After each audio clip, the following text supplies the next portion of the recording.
반갑습니다.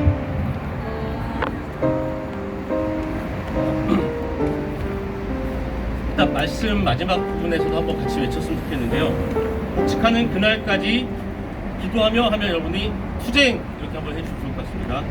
복직하는 그날까지 기도하며 투쟁! 여러분 혹시 그 히어로가 나오는 영화 좋아하십니까? 최근에 영화나 드라마 히어로물이 되게 많은데요. 얼마 전에 뭐죠? 무슨 소문이죠? 경이로운 소문인가요? 예. 저희 아이들과 그 드라마를 보다가 아이들이 그렇게 묻더라고요. 아빠 진짜 저렇게 나쁜 사람들이 있을까? 네. 거기 나오는 뭐 정치인들, 자본가들 아이들이 보면서 되게 충격이었나봐요. 그래서 불행히도 우리가 사는 세상에는 저 드라마에서 나오는 사람들보다 더 악한 사람들도 있단다. 이 말을 해야 되나 말아야 되나 고민을 했는데 그게 사실이 어떻겠습니까? 그렇게 말을 했습니다. 그러니까 아이들이 더 충격을 받더라고요. 우리가 사는 세상이 그렇게 악으로 넘쳐나는 세상이구나. 아마 이런 생각을 하고 충격을 받았던 것 같은데 지금 우리가 싸우고 있는 이 현장, 드라마나 영화에서나 볼 법한 그런 악행을 입삼는 악덕 자본가 그리고 사학, 재단 그 일들이 고스란히 일어나고 있는 현장입니다. 그래서 아마 우리는 그 히어로물을 되게 좋아하는 것 같아요. 그래서 우리가 흔히 보는 영웅이 등장하는 히어로 영화나 드라마에서 보면 선한 영웅들, 히어로들은 왜 등장을 하죠? 악인들이 세상을 정복하거나 파괴하려고 하자 그것을 막기 위해서 세상을 지키고 인류를 구하기 위해서 히어로들이 등장을 합니다. 자, 히어로들은 악인, 그러니까 빌런이라고 그러죠. 악당이 등장을 해야 등장을 합니다. 그런데 그와 달리 악당들은 어떻게 등장하죠? 히어로가 있어서 등장하는 악당 생각보다 많지 않습니다. 악당들은 그냥 이유가 없습니다. 등장해요. 왜? 세상을 정복하거나 인류를 파괴하기 위해서 등장합니다. 그래서 늘 영화를 보면 선이 먼저가 아니라 악이 먼저 등장을 합니다. 이렇듯 선의 의지 그리고 악의 의지는 이렇게 서로 정반대의 모습 혹은 정반대의 방향, 정반대의 의지를 갖고 있는 것처럼 보입니다. 하지만 좀 더 자세히 들여다보면 어떨까요? 그렇지 않다는 것을 우리는 알 수 있습니다. 이 세상을 지키고 인류를 구한다는 그 선한 의지 자체는 사실 우리가 생각한 것처럼 구체적이거나 주체적이지 않습니다. 왜냐하면 이러한 선한 의지를 실현하는 데 있어서 그것을 행동으로 옮기는 데 있어서 필요한 조건이 하나 있습니다. 그 조건이 무엇일까요? 바로 악입니다. 악이 있어야 선은 그제서야 등장하고 활동합니다. 다시 말해서 이 세상을 정복하거나 인류를 파괴하는 그런 행위자가 선에겐 필요한 것이죠. 그래서 선한 영웅은 그저 그 악을 방해하거나 지연시키거나 막을 뿐입니다. 그래서 언제나 선은 악에 대해서 수동적입니다. 세상을 정복하고 인류를 파괴하려는 존재가 없으면 히어로, 선한 영웅은 사실 등장할 필요가 없기 때문이죠. 그래서 어쩌면 악은 그 자체로 충만해 보입니다. 악한 의지는 선이 없어도 선한 의지가 전제되어 있지 않아도 스스로 존재합니다. 악한 행동은 선한 행동의 결과로 등장하지 않습니다. 그래서 악은 선으로부터 독립적이고 또 스스로 아주 주체적입니다. 악당의 악한 행동은 그저 이 세상을 소유하고 자신을 위해서, 자신의 욕망을 위해서 세상을 파괴하고자 하는 그런 자기 중심적 방향성의 결과일 뿐이라는 말입니다. 물론 이러한 이야기가 이 세상에 존재하는 모든 악의 실체를 완전하게 설명해 줄 수는 없을 것입니다. 악이 선의 결핍이든 악이 평범한 이들의 무책임이나 무관심이든 간에 어쩌면 사실 악의 실체를 말하는 것은 하나님의 실체, 신의 실체를 말하는 것처럼 아주 어렵고 복잡한 문제이기 때문입니다. 하지만 우리가 이 고통스러운 현실을 살아내고 또 이 현실의 부조리와 이 부조리에 대해 투쟁하고 있는 이 가운데 한 가지는 확실하게 경험하게 됩니다. 그것은 우리가 지금도 여전히 뼈저리게 느끼는 선의 나약함입니다. 사실 악에 대해서 선은 너무나도 나약합니다. 악이 스스로 주체적이고 독립적인데 반해 선은 늘 피동적이고 종속적입니다. 악의 결과에 따른 의지이기 때문이죠. 악의 의지는 스스로 충만하고 또 그만큼 무자비한데 반해 선의 의지는 언제나 무력해 보이고 뭔가 부족해 보입니다. 제가 아까 말씀드렸던 그 경이로운 소문 시즌2의 한 에피소드에 나오는 대사입니다. 소위 메인 빌런이라고 하죠. 가장 강력한 악귀가 가장 강력한 히어로에게 하는 말입니다. 좀 정확한 대사는 아닌데요. 네가 아무리 강한 힘을 갖고 있어도 나를 이길 수 없는 이유는 바로 네가, 이 히어로가, 주인공이 지켜야 할 것이 너무 많기 때문이다 라고 말합니다. 주인공은 힘이 충분함에도 불구하고 나 외에 다른 약자를 지키기 위해서 늘 악에게 당합니다. 악은 승리하기 위해서 그 주인공 주변의 약한 존재들을 먼저 공격합니다. 우리의 현실이 이와 너무나도 흡사해 보입니다. 그래서 선은 늘 악에 대해서 어쩌면 너무나도 나약하고 무능합니다. 오늘 본문 말씀에서 바울은 이렇게 말합니다. 십자가의 말씀이 멸망할 자들에게는 어리석은 것이지만 구원을 받는 사람인 우리에게는 하나님의 능력입니다. 당시 바울과 또 고린도 교회가 처한 상황을 살펴볼 때 이 바울의 선언은 왠지 너무나도 슬프게 다가옵니다. 저 강력한 로마 제국의 박해 가운데 있으면서 이미 그 제국의 힘에 의해서 무참히 무력하게 십자가에 처형당했던 예수를 기다렸던 그 초대교회 공동체들의 고통 가득하고 절망스러운 모습이 떠오르기 때문입니다. 이 초대교회는 그 기다림에 지쳐서 벌써 서로 제 살 길을 찾아 뿔뿔이 갈라져 흩어져 가고 있었습니다. 이미 그들에게 예수의 말씀과 그 삶의 의미는 희미해져만 갔습니다. 그러다 보니 좀 더 세련되고 화려한 것들을 찾아 헤맬 수밖에 없었던 것이죠. 소위 그리스 로마 문화권의 그 화려한 항구 도시 고린도, 다양한 문명들이 만나고 무역과 상업이 발달했던 그리스 최대의 도시 고린도, 그곳에서 십자가에 처형당한 갈릴리 청년 예수의 가르침을 온전히 따르고 또 그의 다시 오심을 온전히 기다린다는 것은 어쩌면 아주 어리석은 일인지도 모르겠습니다.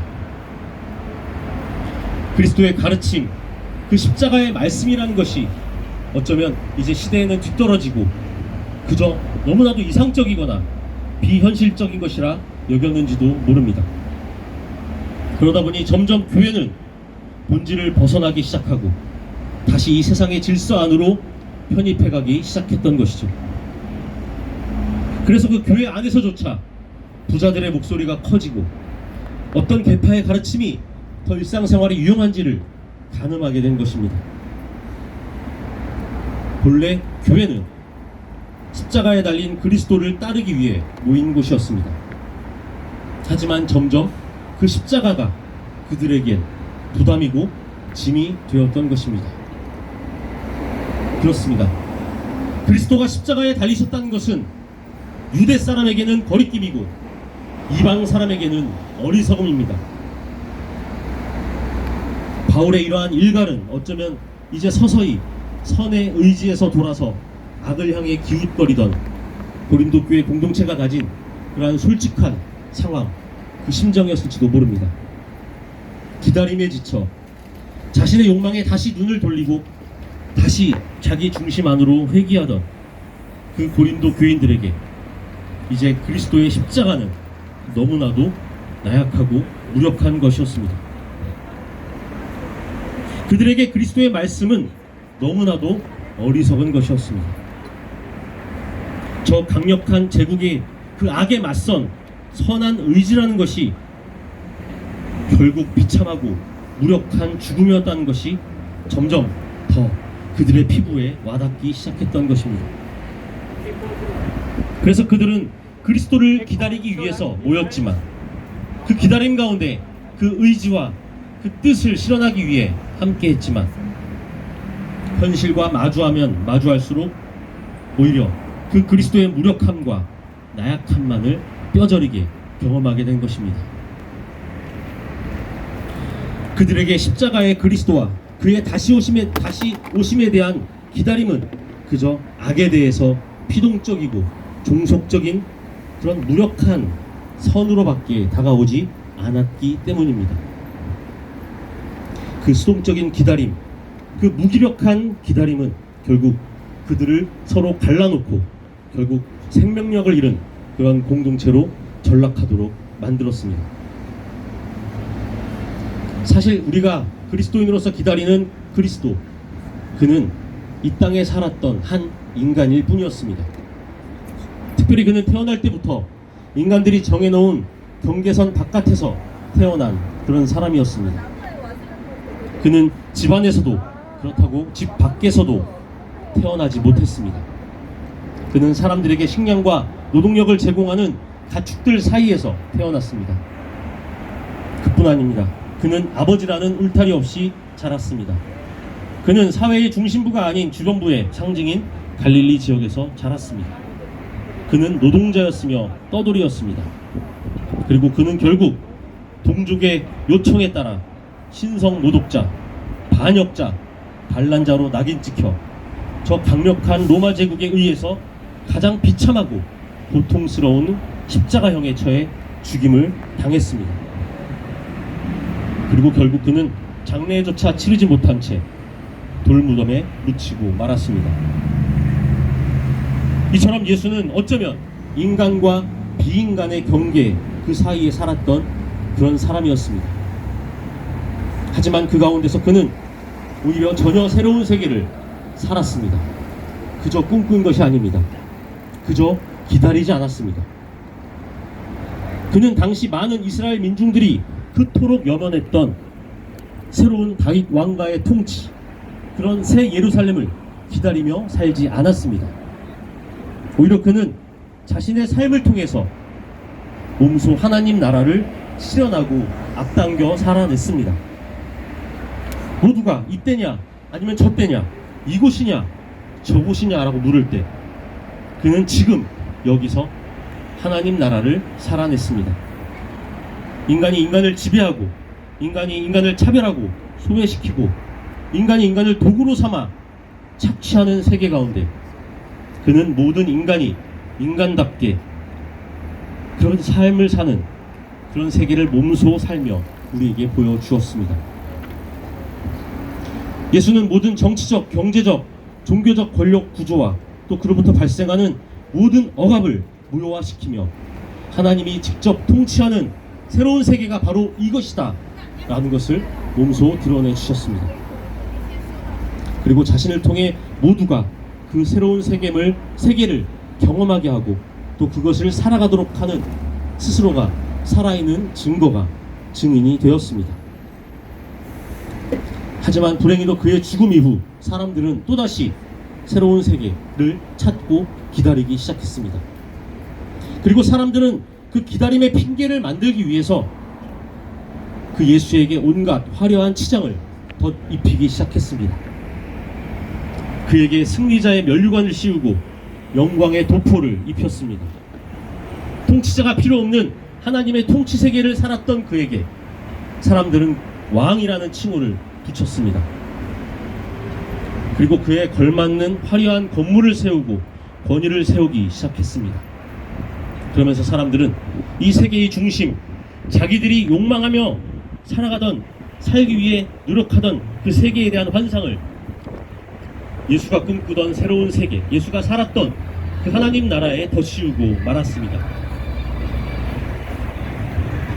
이 세종호텔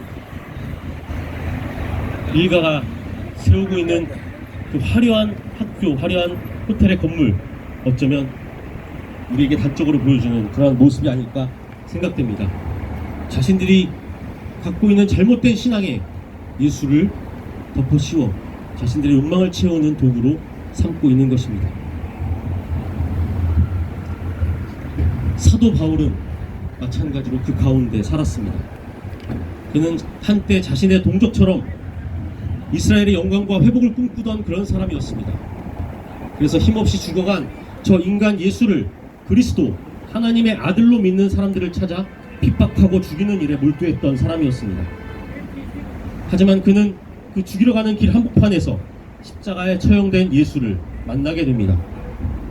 그리고 그 만남의 결과 그는 지나온 삶의 궤적을 모두 버리고 새로운 삶의 방향으로 몸담게 됩니다. 과거의 종교적 권위와 규율, 그것을 도구로 인간을 정죄하고 통제하던 그 옛 질서를 거부하고 만 것입니다. 그리고 그는 예수를 통해 경험한 그 새로운 세계를 찾아 향하게 됩니다. 그래서 바울 또한 이제 옛 세계와 새로운 세계 사이의 중간자가 됩니다. 그는 자신의 변화로 인해서 옛 세계로부터 쫓겨나 예수가 살았던 새로운 세계를 향해 다름질치는 그런 사람이 됩니다. 그는 과거 자신을 붙잡았던 그 옛 세계로부터 탈출을 감행하고 예수를 통해 발견한 새로운 세계, 하나님 나라를 향해 평생 몸을 내밀면서 그 목표점을 바라보고 달려갑니다. 우리는 저 고린도 교회의 구성원들과 마찬가지로 아직 옛 세계 안에서 살아가고 있습니다. 그리고 그 안에서 새로운 세계를 그저 막연히 기다리는 것처럼 보입니다. 그렇다면 우리의 기다림의 실체는 과연 무엇일까요? 기다림이라는 것은 종종 복종과 체념의 다른 이름으로 사용되기도 합니다. 그저 넋놓고 앉아서 누군가가 오기만을, 누군가가 명령하기만을 바라는 그런 기다림 말입니다. 참고 기다리면 누군가 해결해 주겠지, 시간이 해결해 주겠지, 우리의 힘만으로는 안 되니 누군가의 도움이 있을 때까지 그저 잠잠히 있어야 안전하겠지, 그저 버티고 있다 보면, 숨죽이고 있다 보면 어떻게 되겠지. 사실 이 기다림은 기다림이 아니라 복종이며 체념입니다. 현실 만족이고 비겁함입니다. 그리고 자기 합리화일 따름입니다. 하지만 이 땅에는 과거로부터 지금까지, 예수로부터 그 이전부터 지금까지 전혀 다른 기다림을 선택한 사람들이 있습니다. 어쩌면 지금 이곳에 모인 우리가 그 가운데 하나입니다. 자신의 의지를 실현하기 위해 막강한 힘을 휘두르는 자본과 싸우며 거리로 나선 이곳 세종호텔 해고 노동자 여러분들이 바로 그들입니다. 또한 세상을 소유하기 위해 괴물같은 힘을 휘두르는 자본과 권력에 대항해 무모해 보이는 싸움을 함께하는 이곳에 모인 연대인들이 바로 그들입니다. 우리가 바로 그 기다림을 주체적으로 투쟁으로 바꾸는 사람들입니다. 이러한 우리의 기다림은 더 이상 복종과 체념이 아닙니다. 우리의 기다림은 악에 대항하는 선한 의지의 실현입니다. 일면 무력해 보이고 어리석어 보이지만 이것이 우리의 투쟁을 통해 드러나는 하나님의 능력과 지혜를 가장 닮은 예수의 십자가, 바로 그 비밀입니다. 이제 우리의 삶과 기다림은 그 자체로 투쟁입니다. 이것은 투쟁의 방식이 그저 기다림이라는 소극적인 의미가 아닙니다. 이것은 오히려 우리가 새로운 세계를 기다리는 방식 그 자체가 아니라 바로 투쟁으로 승화한다는 것을 의미합니다. 우리가 하나님 나라를 믿고 기다린다는 것의 의미는 바로 이 옛 세계의 법칙, 자본과 권력의 법칙을 거슬러 그 안에서 약하지만 함께 힘을 모아 싸워내는 것입니다.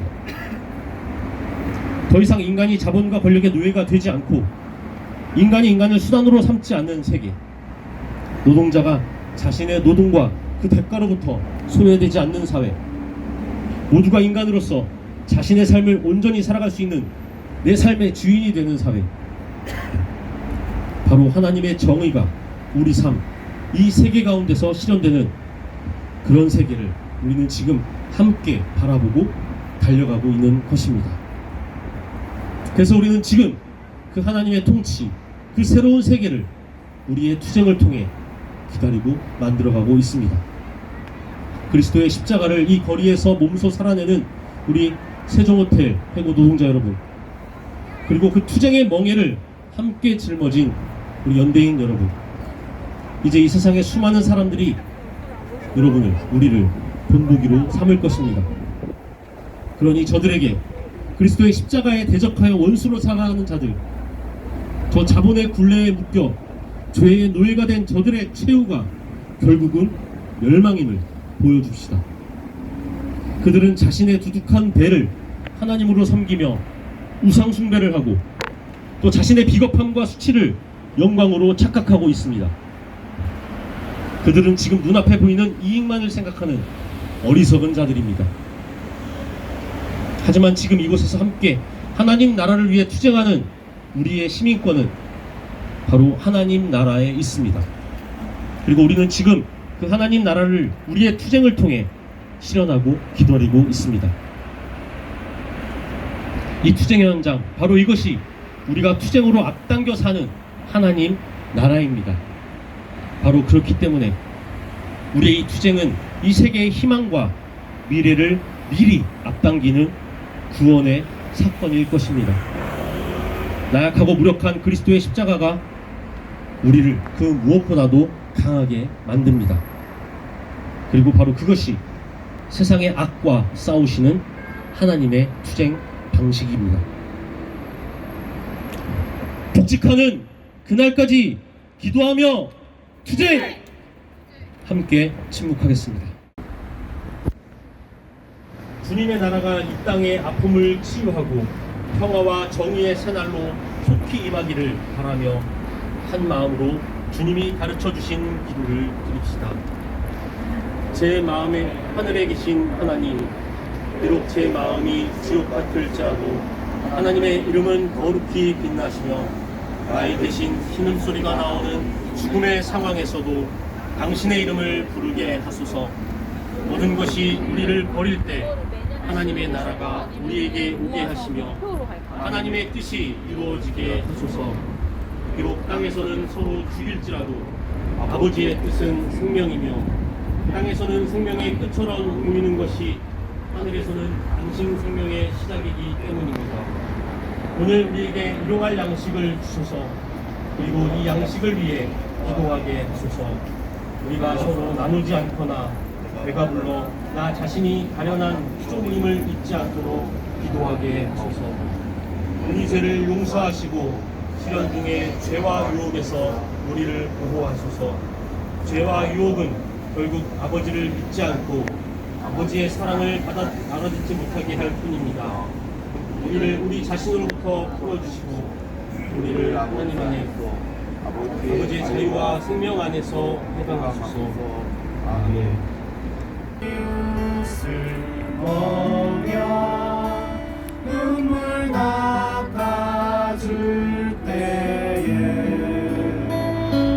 한 사람 한 사람 먹여주셨던 주님 기억합니다. 얼마나 오래 가슴 졸이며 빵을 모을 수 있나. 얼마나 오래하고 여린 밤을 날마다 희망이라고 저들에게 진실을 알게 하리라.